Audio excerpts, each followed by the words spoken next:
Non. Alliance Fleuve Congo. Je m'excuse si la France a été... Je comprends. D'accord. Alliance Fleuve Congo. Des langues au Congo disent que ce sera une, disons, AFC, comme on le dit. Il y a des langues qui disent au Congo déjà que ce sera une forme, une nouvelle forme de la rébellion qui prendra place, je dis bien des langues qui se disent au Congo, que ce sera une nouvelle rébellion qui prendra place après le M23. Est-ce que vous confirmez cela?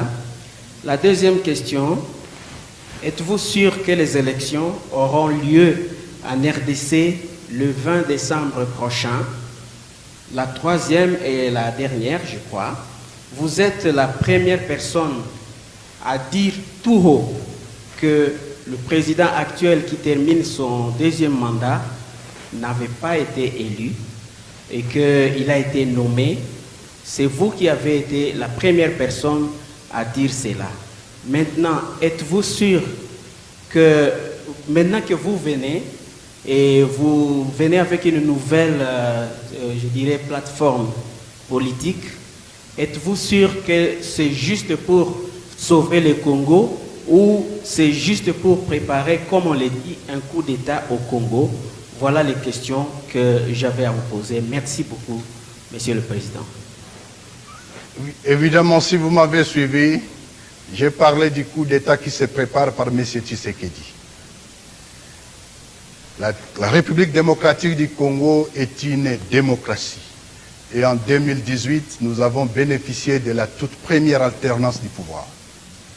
Malheureusement, force est de constater que celui qui était censé conduire cette première alternance nous a ramené plus de 60 ans en arrière. Le problème, c'est lui qui fait les coups d'État. Et nous sommes là aujourd'hui. Fleuve Congo, l'Alliance Fleuve Congo est là pour sauver la nation de ces naufrages. M. Tshisekedi a transformé les pays en une tribu. Il a amené le tribalisme. Il a amené des tares du genre la corruption, le détournement. Voilà les ennemis du Congo et pour lesquels nous ne pouvons, en vertu de la Constitution de la République du Congo, rester insensibles. Nous sommes en train de répondre à cela parce que si nous ne le faisons pas, l'histoire nous posera la question. Je suis d'accord et j'affirme que je suis de ceux-là qui ont participé à ce qu'il soit président aujourd'hui. En Afrique, on dit, celui qui lève la main ou qui ose même lever la main contre son parent est un maudit. M. Tshisekedi est une malédiction pour la République démocratique du Congo. M. Tshisekedi mérite d'être évacué. Et aujourd'hui, nous considérons que ce n'était qu'une parenthèse ouverte et qui est en train de se renfermer. Cette alliance regorge toutes les sensibilités du pays et il y a des millions de gens qui sont aujourd'hui avec nous et qui se joignent à nous pour sauver la République. Nous allons sauver la République en restaurant la démocratie, pas en la privatisant comme on est en train de le faire. Est-ce qu'il y aura élection le 20 décembre, comme nous le disons?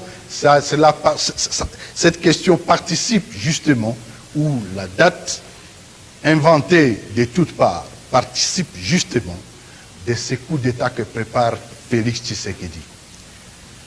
Je peux vous dire que vous avez affaire aujourd'hui, je coordonne ou plus ou moins, je représente cette force qui s'est créée aujourd'hui, mais vous n'êtes pas sans ignorer que M. Nanga, c'est l'un des experts africains aux élections. Ce que je peux vous dire aujourd'hui, qu'on fait un semblant d'élection au Congo sans un fichier électoral. Statistiques fausses. Tout ce qui se dit, c'est lié au mensonge. Il n'y aura pas d'élection. Ces élections, ce sont les ingrédients du chaos que prépare M. Tshisekedi et que nous ne lui permettrons pas. Nous devons sauver la République. Que cette alliance aujourd'hui, pensez que non, ce n'est que la prolongation ou bien la suite des mouvements rebelles qui sont aujourd'hui en République démocratique du Congo. Je peux vous dire que Les mouvements rebelles qui sont au Congo aujourd'hui sont une création de M. Tshisekedi en personne. Il a un contrat signé avec la plupart de ces groupes armés, y compris surtout les M23. Si vous voulez, à la fin de cette cérémonie, nous pouvons partager certains de ces contrats. C'est quelqu'un qui ne respecte aucune parole, qui signe des contrats comme il veut, et ça aboutit bien entendu au non-respect des contrats, et c'est l'une des raisons qui justifie les frustrations en créant des groupes armés à gauche et à droite. Ils sont nombreux ces groupes armés, il n'y a pas que le M23, il y en a bien d'autres. Ça part de l'Ituri et consorts, où la création c'est lui. Il a échoué sur tous les plans.